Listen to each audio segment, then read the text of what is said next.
Oh, yeah, yeah. Str8 Talk. We're gonna roll into some conversation, man. Like I said, this is gonna be a little less formal, but at least I want us to tell the people who we are, why they should even care about listening to us. Right. So you want to start off? You kick it out.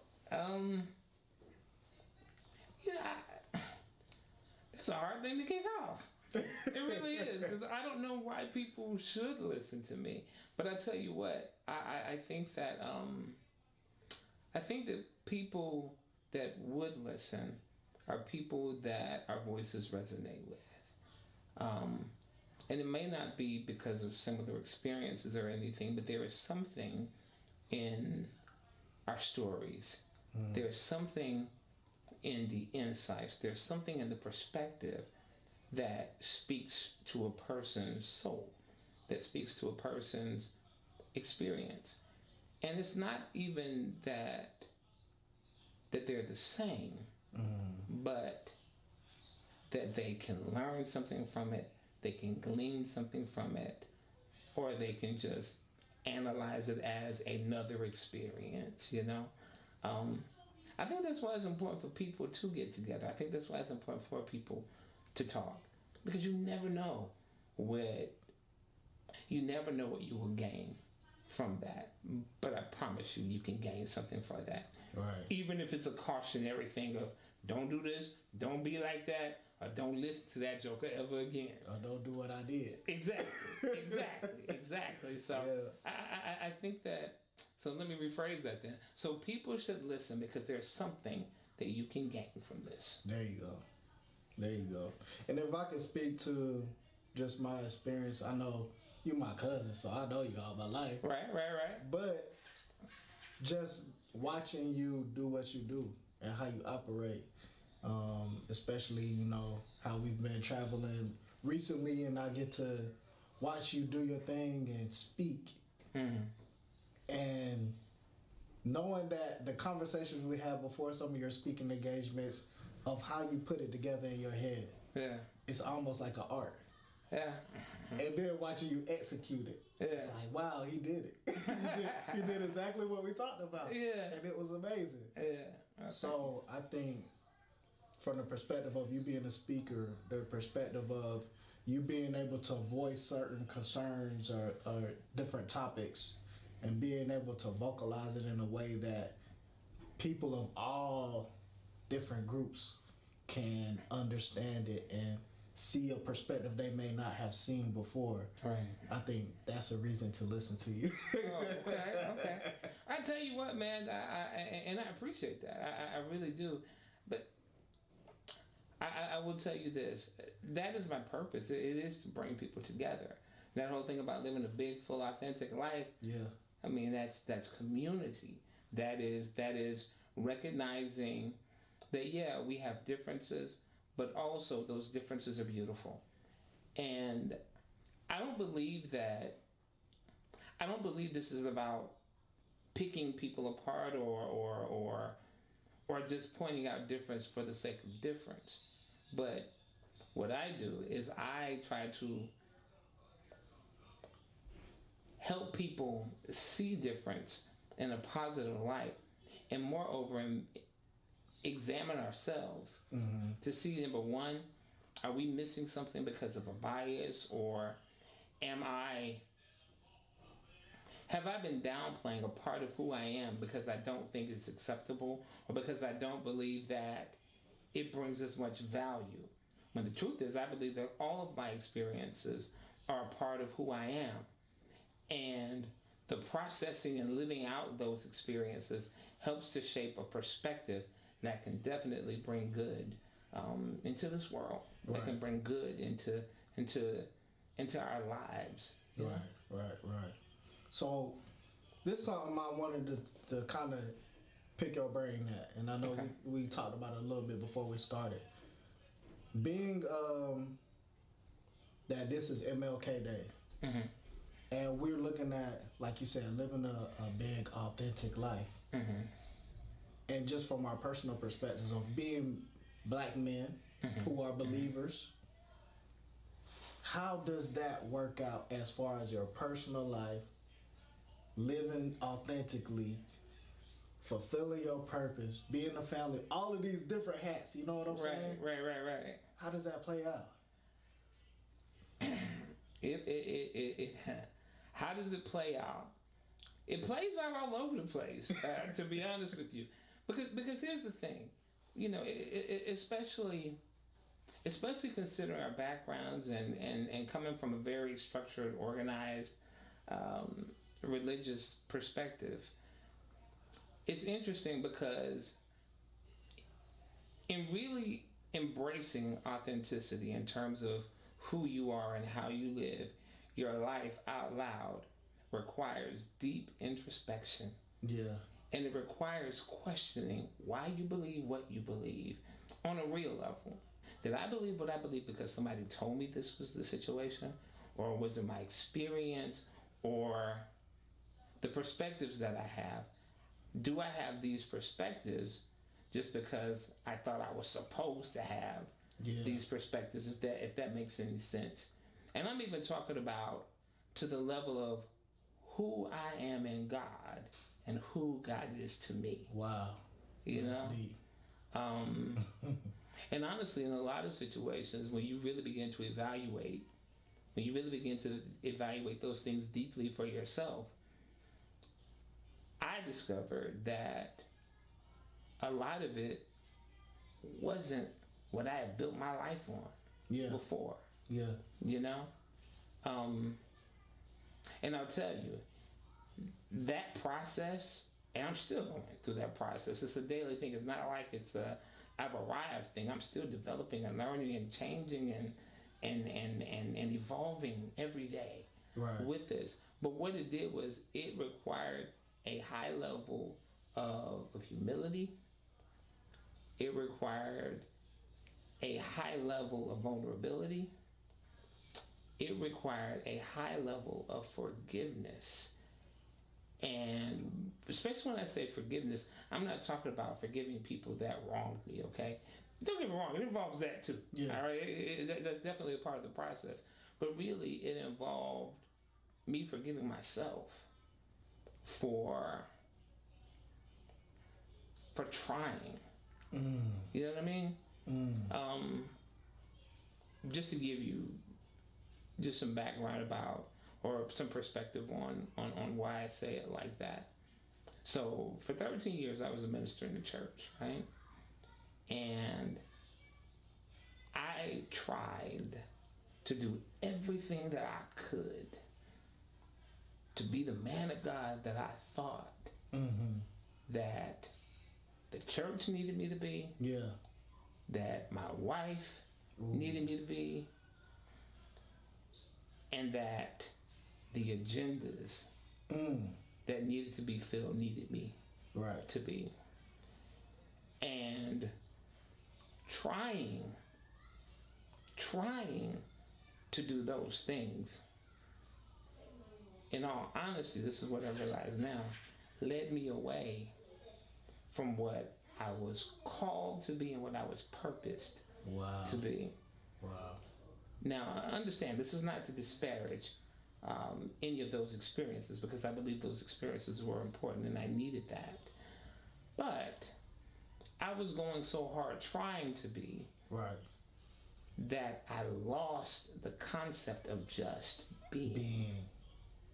So that brings up a very interesting topic, in it being MLK Day. It made me think about this, because I think he went through that same type of transition. If you look at some of the later speeches of his life, it looks like he got to a point of life that he began to question what he fought for to a certain extent. I remember one quote, him saying, "I feel like I led my people into a burning house." So this is Martin Luther King Jr., somebody that even during his lifetime, he saw a level of being put up here. He fought so hard for a big people group. and for equality and everything for everybody, but still him being on that level, looking and seeing maybe I didn't do everything according to the right reasons, the right motives, the purpose that was in me. Was this outside things influencing me? Right. So do you feel like his life experience, or in what ways do you feel like his life experience was living a big and authentic life? Well, I think it was tremendously, but I also think there's so much of what we see with Dr. Martin Luther King is the reflection of how people saw it. The fact that he had the courage to say, I fear that I lead my people into a burning house. The fact that he said that out loud says that, no, this man was really, really trying to discover where he is, who he is, and what his purpose is. Now, of course, we see him as the embodiment of somebody living on purpose. You feel me? But in that statement, what it does for me is it says, no matter where you ascend to, there is still that human aspect that allows for vulnerability and allows for questioning. Right. Because in terms of someone who had an impact, he was one of the most prolific people that has ever lived. But the truth is, even those pioneers, even those trailblazers question the steps, question the outcomes, question, am I doing the right thing? And so for me, it really humanizes him. And along with other things that we've, been talking about recently, the truth is what we realize is that every single person has the ability to contribute something. Right. But even in that contribution, we still ask, what is this? Am I doing right? Right. And you have to think about it. I mean, a minister, a civil rights leader, and at the time that he was living this, even though we now see him and society sees him as this beacon of hope, that wasn't what they was kicking in, And so I think that statement for me really exemplifies the human experience, that there is a lot of uncertainty, that there is fear, that there are questions that we will always ask, but we must continue to move forward, and we cannot allow those insecurities, we cannot allow those missteps, we cannot allow life to stop us from moving forward in what we feel in our heart of hearts is the right thing to do and the right way to go, if that makes sense. It does. But now to me, that opens up another door. So let's deal with him actually being a man. And like you said, now there's other conversations coming up. Right. He smoked cigarettes, or he stepped out on his wife so many times. He was a man. Right. So where does that line go of when we're talking about being authentic? Right? We're living a big authentic life. Would it be authentic for me to do these things and deal with them? Or because it seems like when people find out these things, they point the finger at you. I do. But would it be more authentic for you to hide it? But here's the thing. I don't think when we talk about living an authentic life, when I view it this way, when it comes down to living an authentic life, it's not about noising everything about you. It's not about pushing everything out there about you, but it is about you facing up to your own truths, right? And how you deal with those things, right? It's amazing to me, because what we talked about initially was, or one of the statements that was made, when people see these things in you, all of a sudden they see you differently. Right. All of a sudden they put you in a different kind of thing. Yeah. And in many instances, it diminishes the things that you have already put out there. But one of the things that I believe authenticity is an inside job. I think it has very little to do with an outward display. You see, for me, it is about the approach to my life. Yeah. And what it is that, and who it is that I am. Because here's the thing. People can see the same actions. People can see the same behaviors exhibited in you over and over again. And they can love it one week and hate it the very next week. But it's still the same thing. Now, when we start to talk about what we may perceive as moral shortcomings, you know, well, the thing that I think about this is that, you know, we all have things that we deal with in our lives. But how do we deal with them? When you said it's like where is that line? I don't believe there is a line. I don't believe that it's a linear thing. I think we are far too complex to put things on a line. And I think that has been one of the problems that we have had in really reconciling who we are and who God is to us, is because we're trying to put him on a line. On a line. And if he is infinite, if he is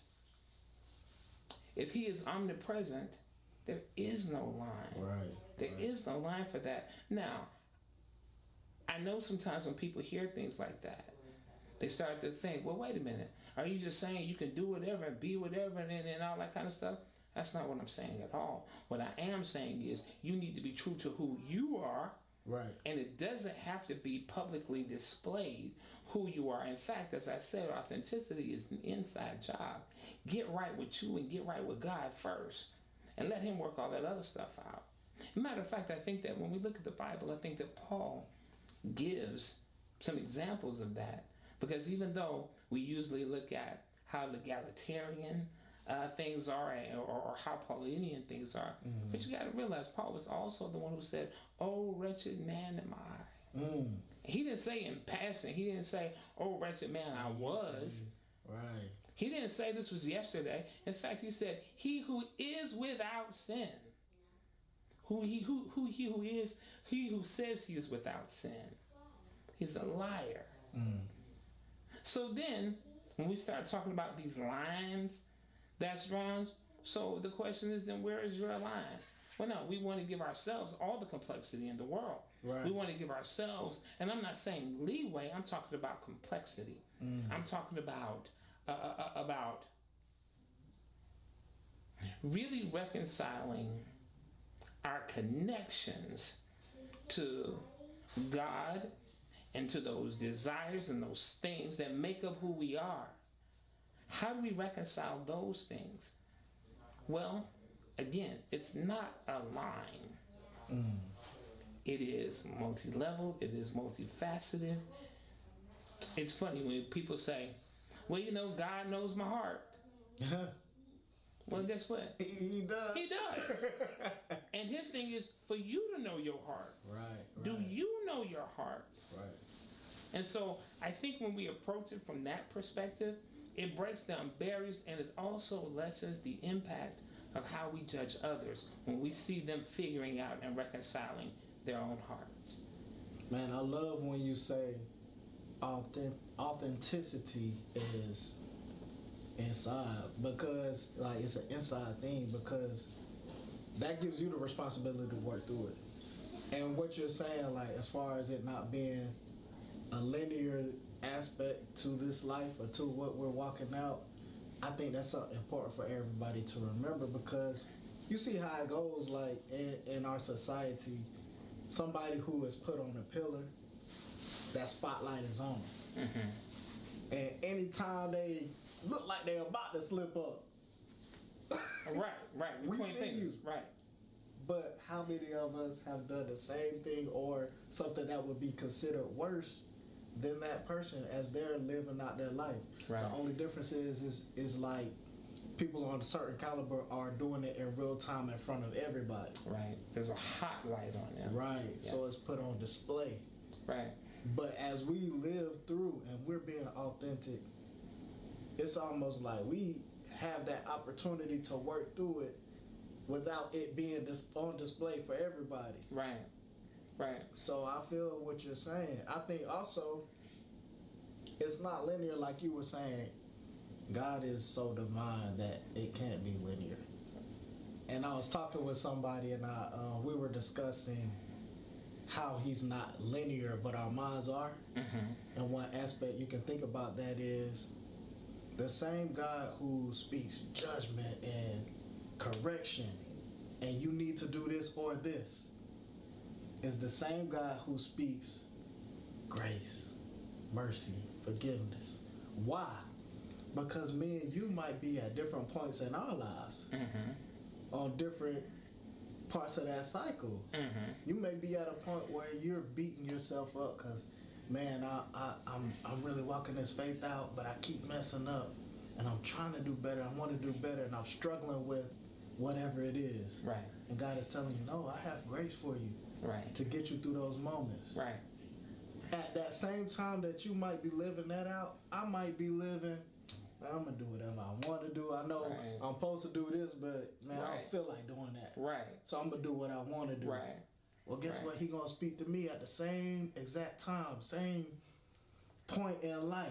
He's going to speak to me judgment because that's what I need. Mm-hmm. So it's not that everything is so linear, but I think we need to understand, like the Lion King said, the circle of life. The circle of life, absolutely. I'm gonna tell you something, and this is what's funny because you said, you know, that God is not linear, but our minds are. And I'm gonna tell you what's funny about that. I don't believe that our minds are. I believe the frame that we've chosen to accept is to lock our minds into a linear way of thinking. This is how I can see, because we've been locked in such a linear way of thinking, we have taken possibility out of the realm. And what I mean by that is that we have locked ourselves into boxes that if we get a revelation on something, we fight ourselves internally trying to deal with that because it doesn't fit the line. It's not on the line. And I'm not talking about dogmas and doctrines and whatnot. I'm talking about how we internalize things ourselves. We've gotten so locked into certain frameworks that when God says to man, come, let us reconcile together, or come and let us reason together. If I'm reasoning with a God that doesn't think linearly, how can I bring my linear mind to that and get something out of it? In other words, when he starts to say things to me or starts to reveal things to me that don't necessarily line up with what my linear way of thinking was, I'm now doubting him. Wow. Think about it. Even when, give you an example. Don't eat pork. Pork is unclean. Don't do that. Don't do that. Hey, Peter, go ahead and eat the pork. It's unclean. How dare you call something unclean that I said was clean? Now, back in the Old Testament, you said it was unclean, but now you're telling me to eat. See, on a line, that doesn't work. On a line, the concept of I am Father, I am Son, and I am Holy Spirit does not work. How can you be all of that at one time, every place and everybody in a linear perspective? Doesn't work linearly. But then, and that's why we struggle to explain it. Yeah. That's why we struggle to say, here, this is how this works out, because you've locked it into a linear thing and you're trying to explain something that is circular on a line. Right. You can't do it. Right. You can't do it. And that's why we have a hard time understanding grace. Because grace is not linear. Think about it. Great. Judgment, law, that's linear. But grace isn't. And so we struggle with that. And in other words, one of the things that we try to do is we try and force the mention of grace into a reality of rigid frames, if that makes any sense. In other words, what we'll say, well, God's grace is sufficient. Right. We'll say that.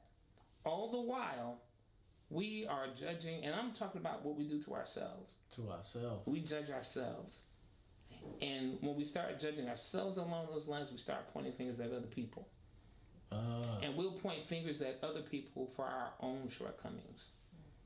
And realistically, when we get to doing that, what we're doing is pointing a finger at him.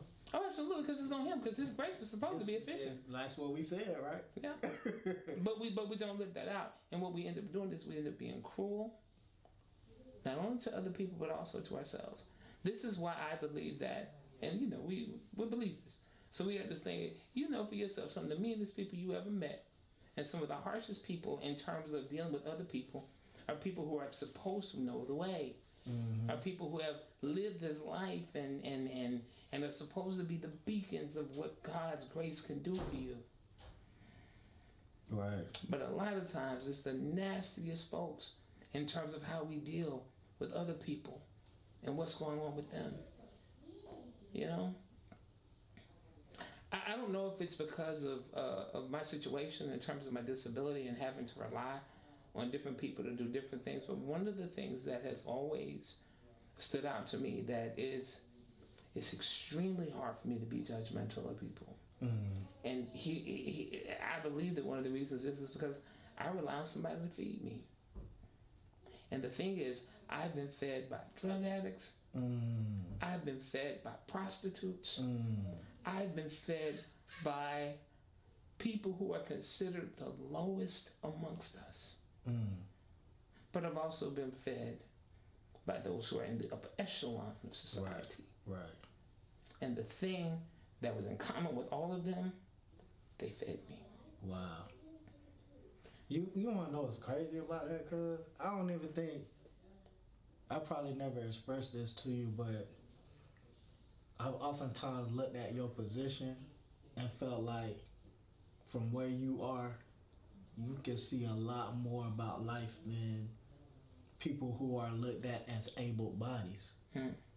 And reason being, as I began to really study and dig into parts of the word, it made me look at humanity more as the creation. Instead of it saying when God made a man, and we think that meant Adam, God made a man, and that means mankind. So that we're all one body with different cells that have different functions. We are Adam. We are Adam. So, my home away from home outside the U.S. is now Liberia. Right. Shout out to my guys, LLC over there. But to your point of what you were saying, in our culture, we didn't always think on a linear level. And some of that has been lost. Yeah. And you were speaking to how the tribes over there are. So a pivotal point in my life of my thinking was the first time I went there. And let me tell you why it's so crazy. Because a lot of the things in my thought process that was there, I didn't realize until I saw things being done differently. Like what? Some of the just how we move is different, right? And even to the point, it's different from when I was a young boy to now. And I realized it by going there because of the way I'm looking at people, how they move, the way I felt about being a visitor to a new land. Right. I got to be on guard. I got to be on point. Right? I got to check my surroundings, make sure nothing going on. And I'm amongst a people that's more like, you one of us. Come on, let's take care of you. Come on, did you have something to eat? Are you good? Do you know where to go? Strangers, right? Right. one of the things a lot of people here were concerned about. Okay, you're going to Africa. We're happy. That's great. What part are you going to? Liberia. Are you sure you want to go there? Right. There's a lot of conflict there. It's very dangerous there, right? Because when I get there, I'll tell this story that'll bring it to realization. We're sitting at a bank, me and the people I travel with, because they need to, get some more currency changed over. Right. They're going there and handle their business. We're sitting in the car. We see like a van type vehicle pull up, like a minivan. Mm-hmm. The minivan pulls in right in front of the bank by the door. They pop open the back door, and you see a man and a lady. They continue to come get some duffel bags, and they're going in. They're coming back to the car, get some more duffel bags, going in. They do this about 3 or 4 times. So I'm looking at the people who are from Liberia. I'm looking at them like, hey, what are they doing? Right. They're like, oh, that's probably like some business owners that come in to deposit their cash. I'm like, they don't have any security guards with them? And nothing, right? No, they don't need that. I said, they don't have any guns or anything? Like, guns? They don't need that. So now it's showing me that what's been done to my mind from being here in our society has taken it out of its natural state. Right. To where I'm looking for things and expecting certain things that's not really like native to our way of living. Right. So that got me to getting back to, okay, some things in my mind are still linear. Right. Trying to fit into this mold. But what is the real cyclical nature that it came from? I remember being a young boy and things felt more of a community than it does now. Right. Right. Going there made me feel like, oh, things feel like when I was young again. Right. So how do we get back as a society to where we come from? Yeah. I don't know that we can as a society here in the U.S. Because I think we felt that sense of community. I think we felt that safety because it was indeed a different time. And because we have been driven so heavily into conformity, and that you need to think this way, you need to look this way, you need to act this way. And it was not necessarily led, that vision was not necessarily led with us in mind. And so I'm not sure that we can get back to that, but I believe that we are to work to not necessarily get back to that, but to develop something that will allow us to have that sense of community. And what I mean by that, if you're looking at staying in the mainstream, if you're looking at full-on participating in the way that things are now, that's not going to happen there. Because as you look around, things are changing rapidly, and there is I believe, and this is just my perspective, there is a downward spiral in terms of really caring for humanity. That particularly in this culture, it is much more about oligarchy. It is much more about power, money, prestige, than it is about the good of us all. And that's sad. Yeah. It's a very sad thing. But that doesn't mean that you cannot develop community. That does not mean that you can't begin to shape the society that you want to see. And I think the way that we do that is by being that light, is by making certain that we uphold those principles, and we always evaluate where we are and how are we contributing to this. Isn't it funny how we've been indoctrinated to believe that they're the dangerous folks and where they live at is dangerous, and that they're going to be the people that you have to look out for. And when you go over there, you realize that, wait a minute, we're having to carry guns.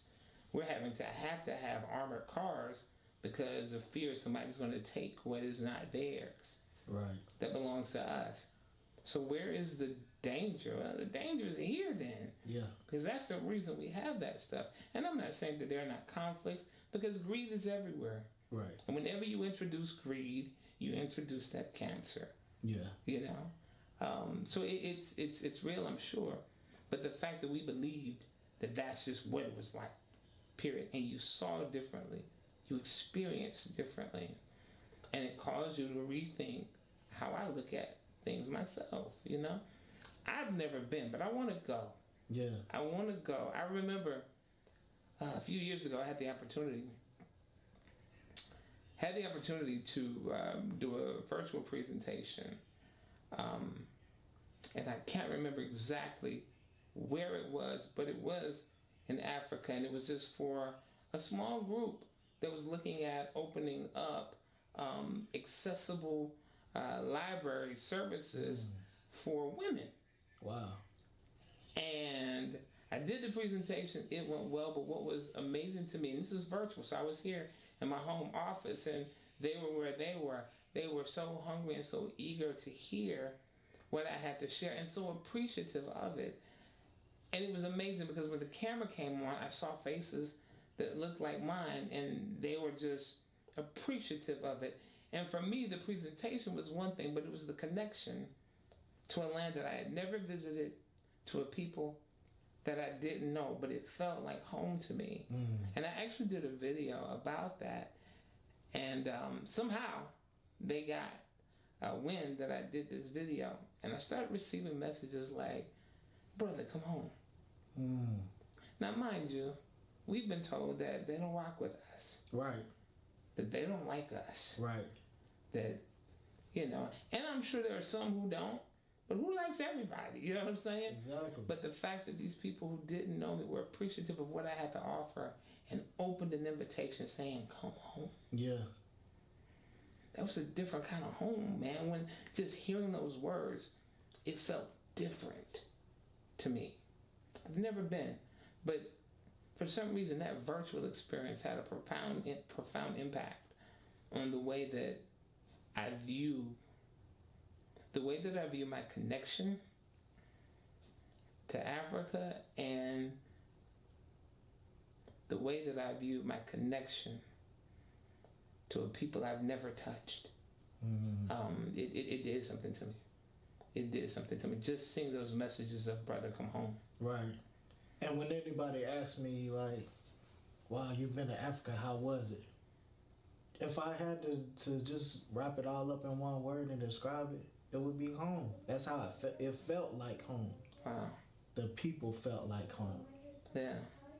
And not so much the land, even though it was beautiful, and, you know, seeing the different sights and seeing how much alike they are of us, that was beautiful too. But it was the people that made it feel like home to me. Yeah. I would advise everybody go, man. Everybody got to make that. I got to get there. I definitely got to get there. I want to. And I believe I will. It's coming. I might have to call Pastor Samuel Newberg, see what we can do, get you out there. Okay. All right, let's do it. I would love to. Yeah. I would really love to, man. And I think it would be interesting also to see, you know, as a person with a disability, what it's like, you know, what the experiences are, and just what that means. Because again, it's interesting. There's always a different perspective that I gain just because of how I traverse the world, you know, and it's interesting because I definitely see the best of people, but I also see the worst of people in many instances. You know, and I'm just talking about how people relate to me. Sometimes it's with people approach me with a certain reverence and a certain, you know, degree of respect and all that kind of stuff. And many times it's unwarranted. You don't know me from anybody. Right. But then there are also times when people approach me with disregard. And sometimes disdain even because of physical ability. Yeah. And so that's what I mean by, I see sometimes the best of people, I also see the worst of people. So it would be really interesting just to see what that's like, particularly in a different place, in a different land. That would be interesting. And I'm sure it's different in different places. But I would love to see that. I want to talk to you about something too, because I think that this is also opens up a part of that. So you talked about how do we reconcile those things that we talked about as a black man? Yeah. One of the things that's really been on my mind recently, particularly since I've been on this journey of authenticity, is what does that mean for masculinity as it relates to being a believing black man? Because what I said was, it requires vulnerability. Yes. When you think about being vulnerable, you don't think of that as a masculine trait. Right. It requires forgiveness. Forgiveness is not necessarily considered a masculine concept. Or one accepted by the culture of black men. Absolutely. Absolutely. And so, and I'm going to tell you what's funny. I'm going to tell you what's funny about that. I don't think it's not one that's considered by the culture of black men, but it is a trait that has been attributed to the culture of black men. And what I mean by that, there is the story that's being promoted, and then there's the story of what it really is. And those can be two separate things. Yeah. Two separate things.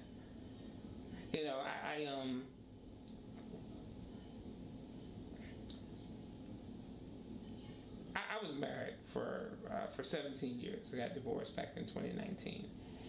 And one of the things that I learned in that is that it's my job as a husband to be protector, provider, and priest, right? Lead my house, right? And we did that. We did that well. Just because it ended in divorce, we didn't do that well. But I often had this concept of, so when we think about, okay, so we got this concept of provision, right? We got that concept. You provide, you make sure everybody cool, pay bills and all that kind of stuff. But then we have this concept of protection. Now, what does it mean to protect? That means that I get out of bed in the middle of the night, if the boogeyman is knocking at the door, and I got to go knock it out and handle it, right? Right. I can't get out of bed. I can't fight the boogeyman. But I'm still protector. Right. So what it did for me was it challenged those general or ideas of what it meant to be a man. And I had to figure that stuff out. Yeah. See, protection goes far over than beating up the boogeyman. It does. It goes far beyond that. Many times, protection was not about beating up the boogeyman, but making certain that the boogeyman never had a chance to show up at my door. Making certain that if by chance something did go on, that I had the plan to make certain that my people were safe. Right. So it wasn't necessarily about the ability to lift big things, but it was still about the ability to move things. Wow. And so, why do I bring that up in this conversation? Because I think that thinking linearly, we box everything to it has to be this, and this.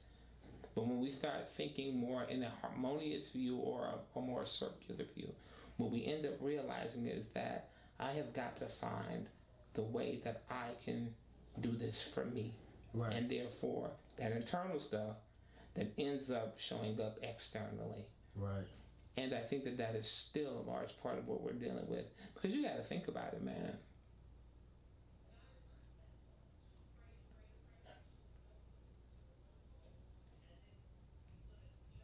being a minister for 13 years, and again, this is not disparaging anybody. This is what I chose to do, right?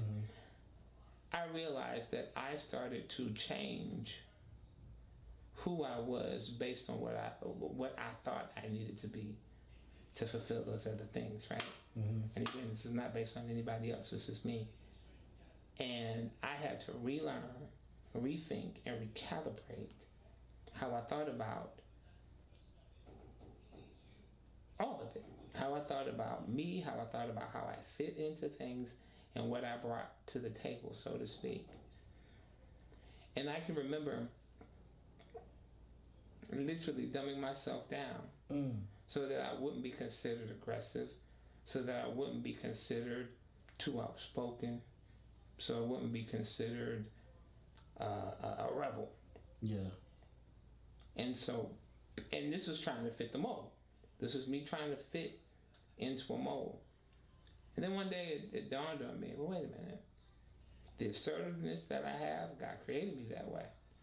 The experiences that I have, well, God allowed me to experience those things to develop my character, to develop who I am. So why am I squashing that? No, if anything, I just need to be living that out loud. Right. You know, and it changed. It changed me, man.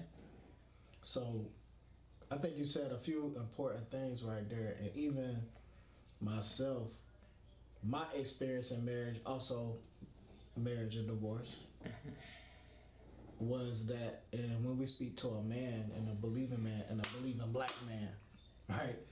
My experience in marriage more so opened my eyes to a lot of areas where I was not trained in being a man.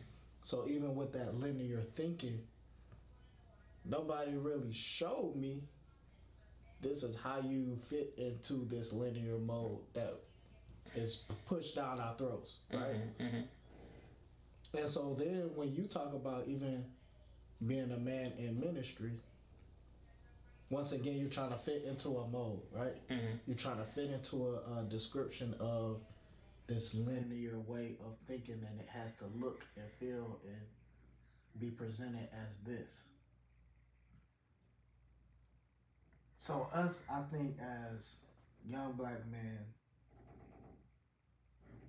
it's almost like we don't have a module or a actual something we could go off that fits this line that they're telling us to be on. And let's be clear about this. When you say that, you're not talking about, at least this is my perception of what you're saying, you're not talking about that we didn't have dads in our lives that showed up. That's not what you're talking about at all. I think what you're talking about as this mold or as this path is presented, we are not shown or taught how do we reconcile what's really going on inside of us with that particular model, with that particular mold. Right. You know, I know for me, it was definitely the concept of yeah, I hear you, yeah, I see it, I understand it, but that's not what's happening in my heart. That's not what's happening in my head. And you add, in my situation, you add the component of, and there is no way that I'm going to be able to do that thing that you're telling me I have to do that signifies that I'm him. Right. You know, it's not going to happen. My father was a football player, and the professional football player. So this is a guy who rose to the height of masculinity and what masculinity is representing, right? And every boy wants in some way, shape, or form to impress his father. Right. In some way, shape, or form, right? Now, my father is, like I said, professional football player. I'm never going to do that. Never, ever going to do that. So I struggled with the concept of how can I show my father that I am him? How can I show my father that I am the man? Because I'm not running no footballs. I'm not doing any of that stuff. So how can I do that? And for the longest, many of the things that I did in terms of pushing myself and all those kinds of things was to prove something to him. Now, mind you, I knew who my father was. My father always paid child support, but it wasn't like my mother and father were married. It wasn't like we lived in. In fact, he lived in a whole different state. And so I really had to work through those things. And when I really started having some breakthroughs in that, and mind you, this was just a couple of years ago that I started having breakthroughs in this area, because for a long time I'm doing stuff and I'm trying to win his approval, so to speak. You know what I'm saying? Finally, I got to a point where I realized that, and again, this has nothing to do with him. This is me. This is me. I realized that my desire to win his approval, while it pushed me to do some things and it pushed me to accomplish some things, was not healthy. Because I realized that even when I accomplished certain things, when I achieved certain things that would be considered successful, I never enjoyed it because I never got the attaboy. I never got the approval. So even though I won, so to speak, I'm still thinking, okay, what else I need to do? Right. And I remember one day I was having a conversation with my therapist, and I said that to him. And I said, so you know what I'm going to do? I'm going to kick that all the way out of my head because it doesn't serve me well. He was like, well, wait a minute. Maybe you don't want to kick it out of your head because it did help you accomplish some things, right? I was like, yes. He said, well, maybe instead of kicking it out of your head, you should put it in the corner and just hold on to it. Just there. And I said, no, I got to kick it out of my head because the thing that I think about is I am who I am. So I still would have been a go-getter. I still would have went after it, but I wouldn't have done it trying to prove something to someone else. I would have did it because that's genuinely what I wanted to do. And appreciate it. And I would have appreciated it more once it was achieved. So I said, no, I got to kick that. I can't do stuff on the approval of anybody else. So it's interesting to hear you talk about it from that perspective, right? Because you immediately knew I wasn't talking about not having a father around when I said, we don't have that module of masculinity. So you talked about it from the perspective of having a father, knowing who your father was, but he's in a whole nother state. Right. So with me, I look at it and I begin to realize I had a father who was in the home with me. I had a father that grew up with me. He was there. And it's not to take away from him saying I didn't have a module, because as I became a man and I began to see certain things and be exposed to life, I then began to understand, okay, my father didn't have a module. Right. So now that made me give him more grace for certain situations. And as I looked at how he handled certain things or how he didn't know the exact thing to do in certain situations, I now understand why. Right. He was just using what he had. Right. He was just living based on what the tools he had in front of him and how he interpreted those tools and what they meant for him and how they had been applied. And a lot of times what we realize is that we're expected to be masters of tools that we never had before. We're expected to fit into something that we weren't in shape to fit in, if that makes sense. Yeah. And for me, like I said, when I went through my thing of really reconciling my daddy issues, it gave me more grace for him as well. It did. It opened the doors to help me realize that I may not have gotten what I wanted out of my relationship with my father, but the truth is, because I was able to work through that and analyze it, I got those things from somewhere. Somewhere. And it was a plethora of different men who had poured into my life on some levels.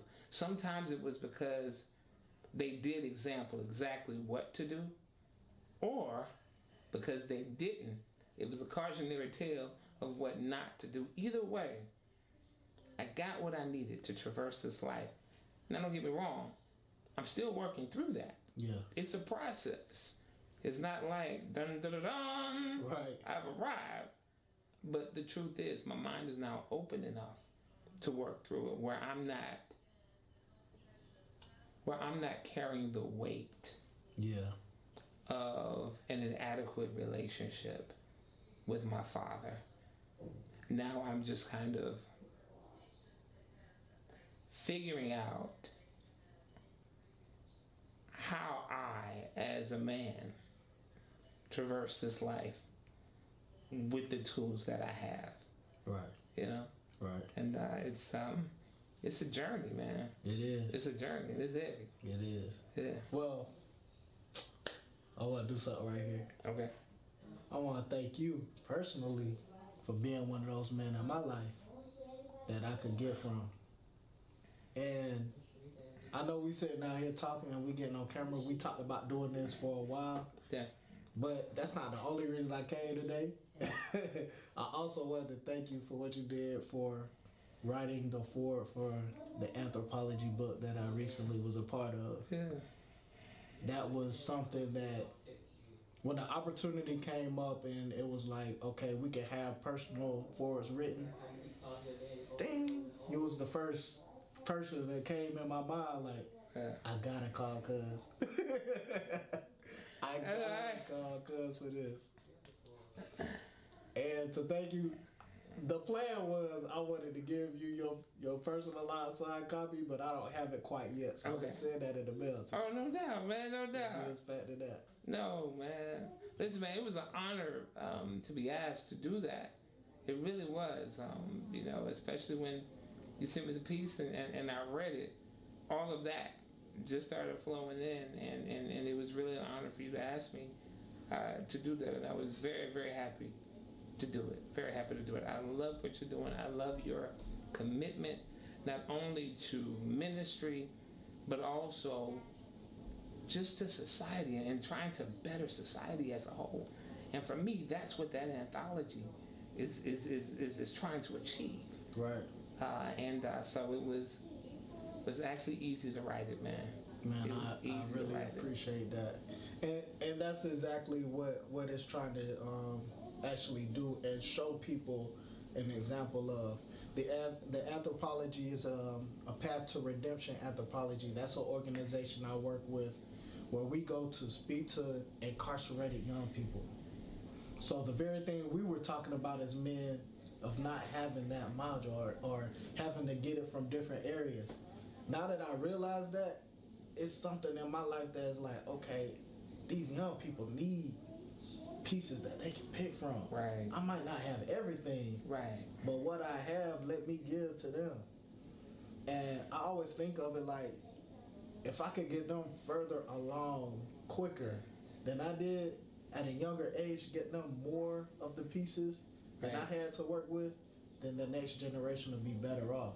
Absolutely. So that's what the book is speaking to, man. I think it's going to be one that it's going to be a good read for people, but it's also going to motivate people who want to try to figure out how can they give back to young people as well. Right. I tell you, man, in terms of what you just said, it's not about always giving everything someone needs, but it is about giving something that someone needs. And you have no idea what that seed you plant will grow into. You have no idea how that little bit of perspective, that little bit of insight, what that could mean for a young person's life and where it could take them. Mm-hmm. So I think that just being willing to do that, being willing to be open, being willing to be vulnerable, because you are in this section that you wrote. I believe that this is not about addition. This is about multiplication, and it's exponential multiplication. And I think that anthology will do that. And so, again, man, I appreciate you. Man, I appreciate the flowers, man. Thank you, yes, man. Sir. And shout out to the Path to Redemption team under the leadership of Lester Young. Man, I read through everyone else's chapter as well. Powerful stuff, man. Yeah. Powerful stuff. And when I got presented with the opportunity, I'm gonna be honest. I didn't know whether I wanted to be a part of it or not. Really? I saw what he was describing as everybody. We're gonna write one chapter and tell our experiences. And my initial concerns were, well, what if my intent and my message doesn't line up with what everybody else is doing, or I don't do it the same way. Going back to what we were talking about earlier in the conversation, right? The expectation, or trying to put myself in a box or on this line, right? But something meant, man, God told me, no, this is your chance to use your voice. Yeah. So I did it, man, and I was just ecstatic about it, because I'm glad I made the choice to be a part of it. Right. And I think it's something that could really benefit the community. Let me tell you something, man. A lot of times, again, it's not about doing it all, but it's about doing your part. And so many times, it's not even up to us to decipher how it fits, why it fits, or will it fit. It's just a matter of us to produce, right? To put it out there, right? Again, let's get rid of the linear thinking. Yeah. And start thinking of how can I contribute. Right. And just do that. I want to say this, man. I think a couple of things we said today in our interactions that I believe are pivotal for understanding how we live on purpose. But one of the things that's important is that we get over the fear of releasing what's in us. And what I mean by that, we judge it. Is it good enough? Will it fit this purpose? And I, for the longest, was one of those people who was paralyzed by the concept of it needs to be perfect. Like, everything I did, I would produce things, but they still were not perfect. So I wouldn't release them. Right. I wouldn't put it out there. Right. Meanwhile, all the time though, I'm helping other people produce their stuff, and they're putting it out there, imperfections and all, and they're making a difference in someone's life. But because I don't want to release mine because it's not perfect, it's doing nothing for no one. And the thing that I realized, and not bragging or nothing like that, the stuff that I produced that I said wasn't good enough was way better than the people that I helped produce stuff. And they put it out there. The difference is they're living on purpose. They're changing people's lives. And me and my perfectly good stuff that's not good enough sitting on the shelf doing nothing. What I realized was that was living in disobedience for me. Wow. That was me not fulfilling what God had planned for me. That was me not living authentically. Because sometimes authenticity has some imperfections. Right. Sometimes it's a little bit marred. It's a little bit scarred. But guess what? If it's produced from a real place, it's going to touch somebody. Yeah. And so I honor you for the fact of, even though you had those trepidations, even though you had those fears, you still linked in and was a part of it. The other beautiful part is that I see that in so many areas of your life that you ain't scared to put it out there. Yeah. And I love that. I love that. And the thing is, it's a development. It is that. And so, one of the things that I think about is this. Anybody listening to this right now, anybody seeing this right now or hearing this right now, what you have in you, somebody can benefit from it. So don't allow perfection to paralyze you from putting it out there. Don't allow your insecurities to hold you back. Now, keep in mind, we all see things that we can improve on. But if you know you did your best, put it out there. Put it out there. It doesn't have to be complete. It doesn't have to be summed up. In other words, put it to you this way. The world does not need your perfection. The world needs your presence.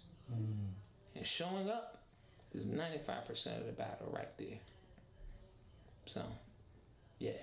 Man, that was great. So, hey, on that note, before we end this off, I want you to, man, talk about some of the stuff that you're doing currently. Okay. It's a lot. So I have a podcast called My Big Full Authentic Life, and it's on YouTube. It's on anywhere you can get your podcast, because it's both a video and an audio podcast. We're launching season 2 in March of 2024. So it just depends on what time you see this. But that's when the new season is launching in March of 2024. I run a business called LaMondre Unlimited, and we are a speaking and training firm that focuses on diversity, equity, inclusion, and belonging.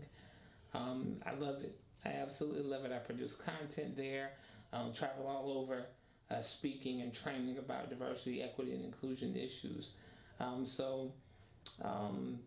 About to produce another video series called DEI Unchecked.